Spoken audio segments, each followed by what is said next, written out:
Então, a gente leu seu memorial, a gente viu que você tem já uma experiência importante, né, em várias áreas aqui da saúde coletiva, com inserção muito na parte de envelhecimento, de câncer.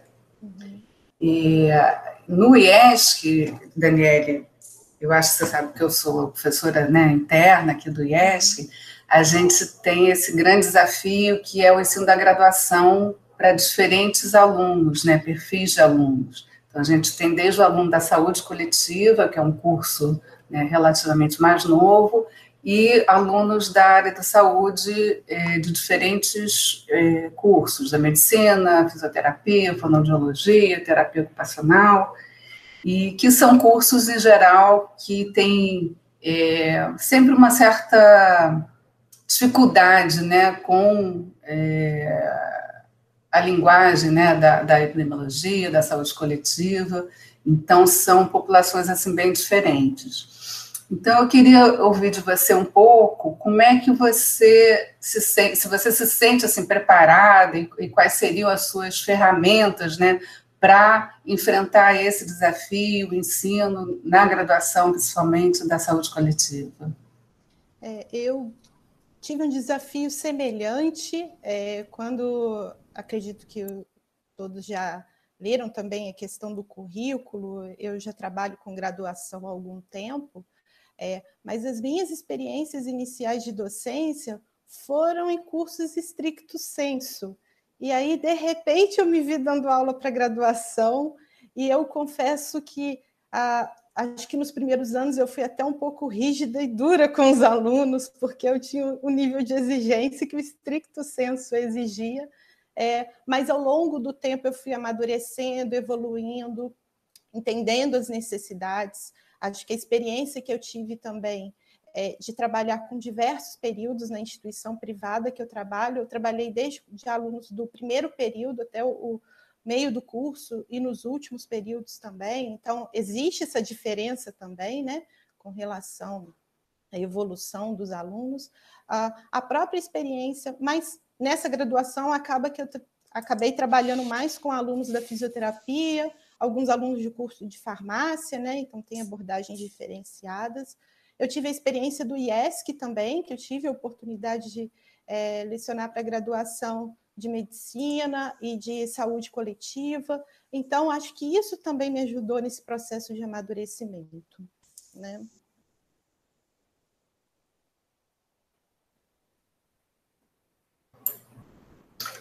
E você chegou a trabalhar com eles nos territórios, nas áreas das clínicas, ou só em aulas de epidemiologia na graduação? E não sei se você pegou já o internato, não lembro.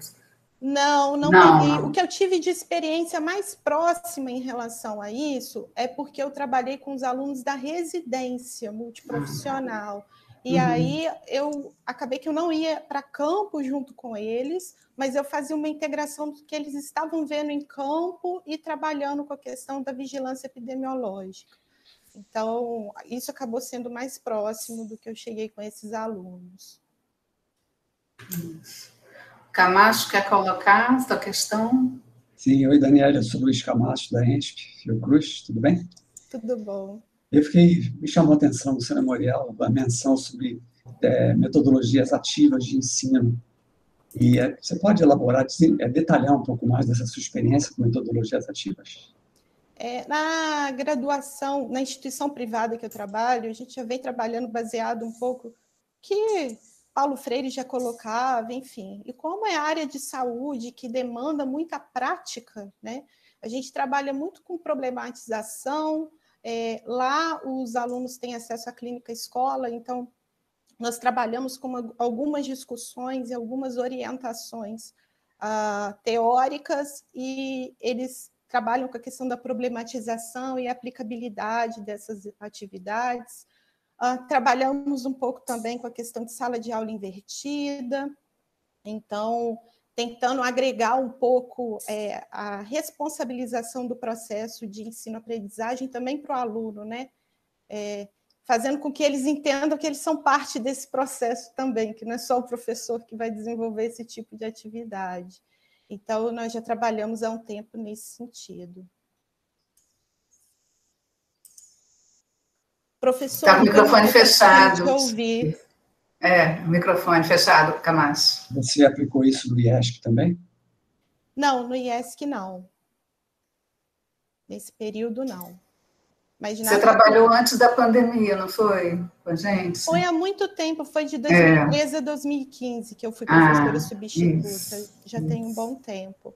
Mas a instituição privada que eu estou agora, os cursos estão sendo no modelo...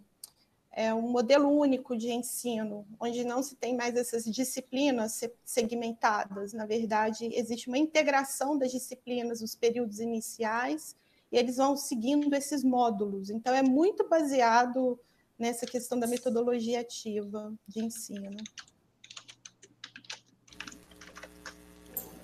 Seria alguma coisa voltada para a resolução de problemas, essa estratégia mais...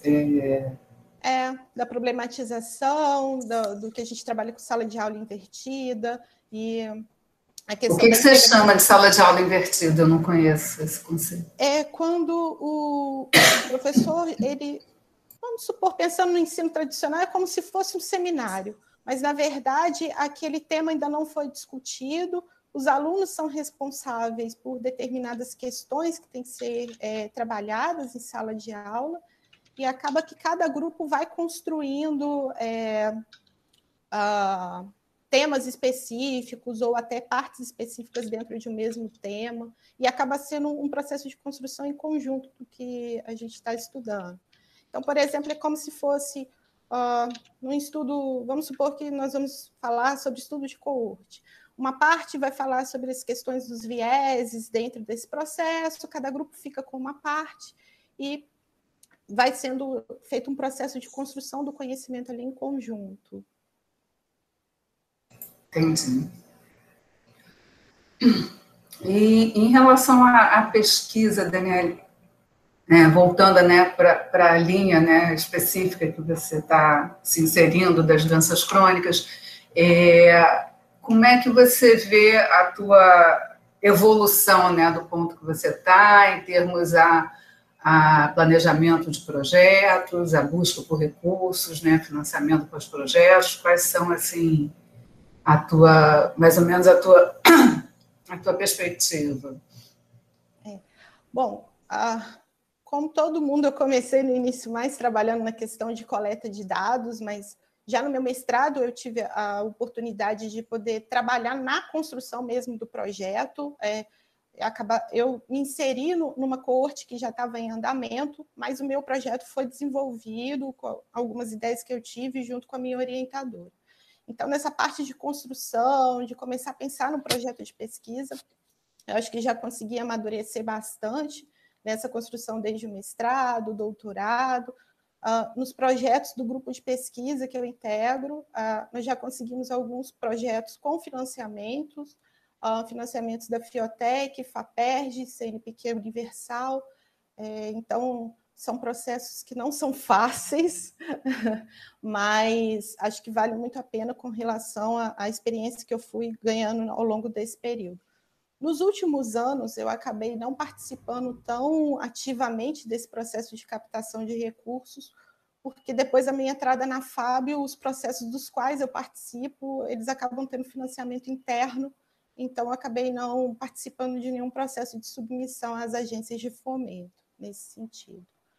Mas na questão de construção, de projeto de pesquisa, atualmente eu participo do programa de mestrado da Universidade da Força Aérea. Então, no início, causa um pouco de apreensão, mas eu acho que foi importante essa experiência de começar a pensar na construção do projeto como orientadora, de todas as etapas, também entender essa relação com o aluno na construção desse processo. Então, acho que tem sido uma experiência bem produtiva e de conseguir avançar não só na questão da construção, mas também na evolução do projeto, com relação à coleta dos dados, análises, todas essas questões nesse sentido. mas mais voltado para esse desafio dos projetos, enfim. Os projetos que eu tive na Fiocruz foram bem desafiadores, alguns nós tivemos mais de 900 participantes e com segmento, então acho que foi uma experiência bem interessante nesse sentido.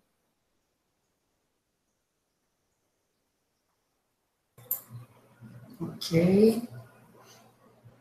Alguém da banca quer colocar alguma questão específica?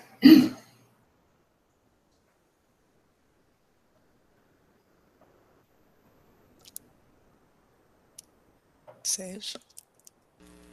Pode falar, Marli. Não, por favor. Ô, Daniela, eu queria aproveitar esse momento para prazer, né? Sérgio, estou aqui de Minas, Fiocruz e UFMG. Eu queria te escutar assim rapidamente. O seu memorial fala muito da sua trajetória na oncologia, né?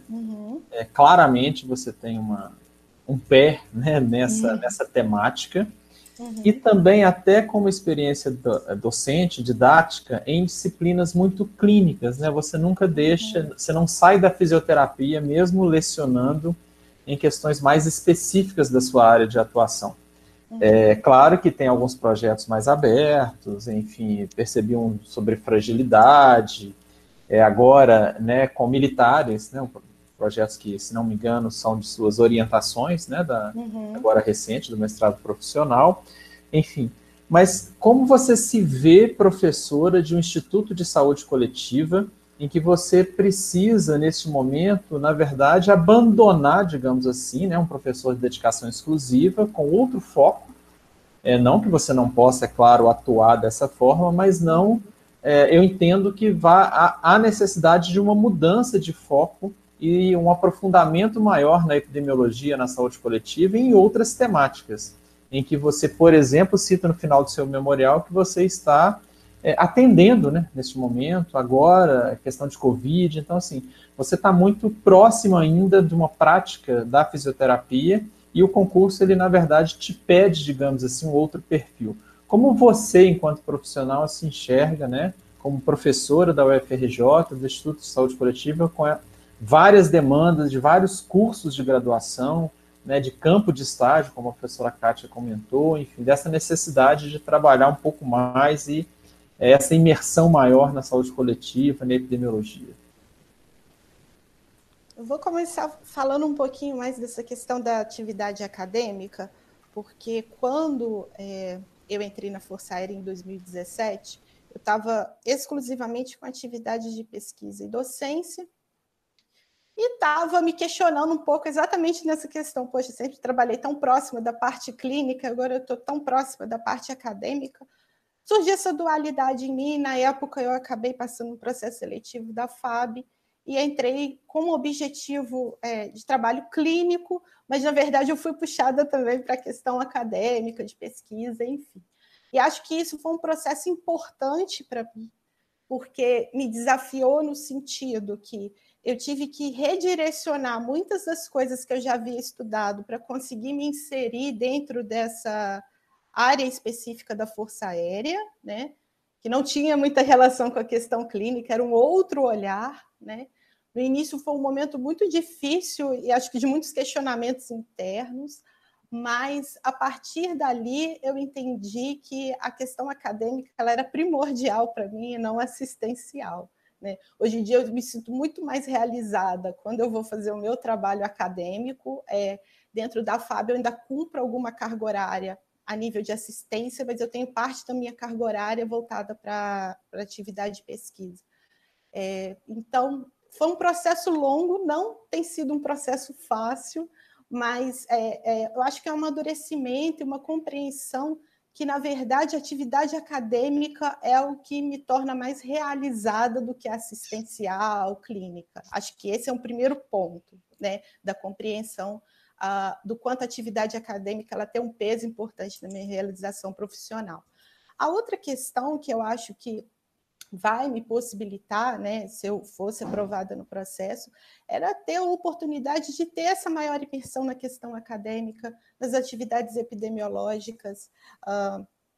Eu até comentei que nesse período eu continuo trabalhando. Nessas 2 últimas semanas eu estou ministrando um módulo do mestrado na FAB que é sobre epidemiologia. Eles ficam brincando que eu sou o outlier deles, porque eu puxo muita coisa para a área de epidemiologia, de método, enfim. Então, acho que esse seria um grande desafio para mim, sim, mas um desafio que eu desejei e eu busquei muito. Então, acho que isso também ajuda nesse processo de dedicação, de aprendizagem, né, dentro da área. Obrigado, Daniela. Obrigada. Ok, eu por mim estou satisfeita, não sei. Também. Também sou satisfeita. Também. Prazer, Daniela. Também. Prazer, Daniela. Prazer. Obrigada, então, Daniele. Obrigada. Posso só fazer uma pergunta? Claro. O resultado está confirmado? Vai ser disponibilizado hoje mesmo? Ou... Isso, a gente vai divulgar um link para os candidatos e a banca, e também deve ser feita a gravação pelo YouTube para quem quiser assistir, poder assistir também às 19 horas. Tá ótimo, tá ótimo. Obrigada. Tchau. Tchau, Tchau, bom boa dia. sorte. Obrigada.